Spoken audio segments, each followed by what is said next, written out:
I've been taught in business to look at the bottom line, not on the process, not on the rhetoric, but what you get at the end. And at the end, this is the third gathering of our distinguished forum in Washington. And I remember that at the first meeting, there was literally no one showing up besides the speakers and the organizers. On the second forum, it was already a full house, but in a small room. And this time it was a full house in a large audience. So that means that the message is getting across and that there is an interest. I was starting to think, why it's happening this way, because the idea of Russia to collapse, is not popular in this town. Unfortunately. No, we need to face the reality, if we want to achieve something. And the previous administration was saying a lot of wonderful things about supporting Ukraine and fighting the war and strengthening NATO and transatlantic solidarity and globalization efforts, like whatever. And it's not a new idea on my behalf. I've been asked many times, besides Putin, who is your enemy number one? Who is not the enemy, it's the wrong word. What is your problem number one? And I will say, my problem number one is the US administration, the previous one. Because being completely involved in what's going on in Ukraine, Mr. Sullivan every day started his day with a briefing on Ukraine, what's going on, and giving orders and making the decisions.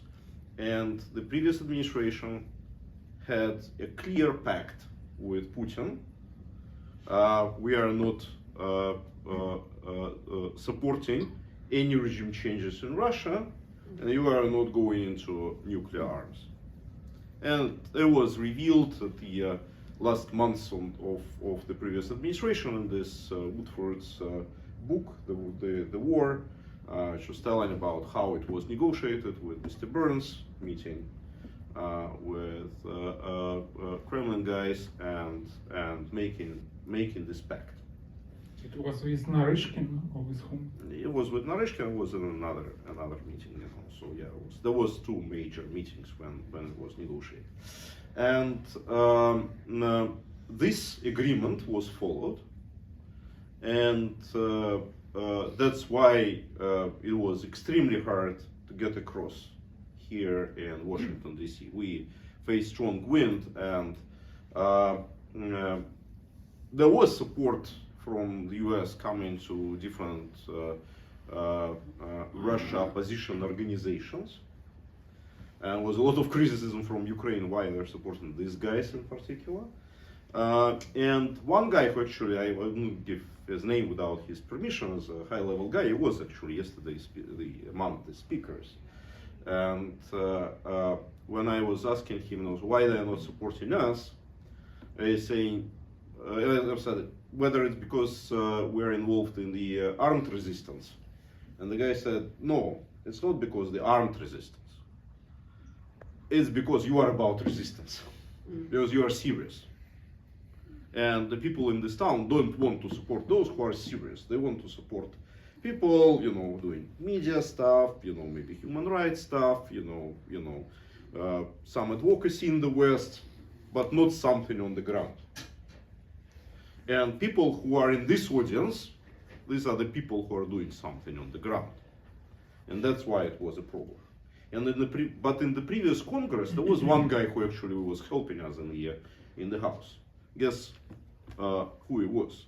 It was someone named Mike Waltz. That was the only guy who was never shy of meeting and talking about regime change, and all the other stuff which is associated with armed resistance, And what, this administration looks very egocentrical, very cynical, very commercialized, very transactional, but it's not as hypocritical as the previous one was. And there is right now, we see absolutely no resistance. There is no taboo topics.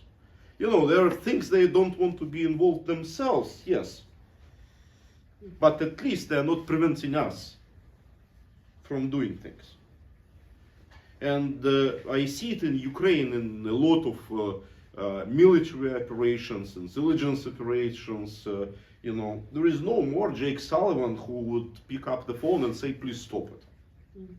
There is no more situation like with going into Kursk when it has to be completely hidden, you know, so that nobody would actually notice it, you know, so that the Ukrainian army can actually execute.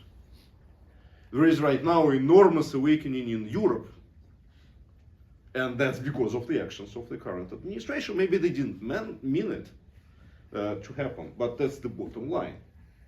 So the bottom line that the current situation is way healthier, that our horizons are wider, that more paths are available, and I hope that our fourth forum would be already in the main hall.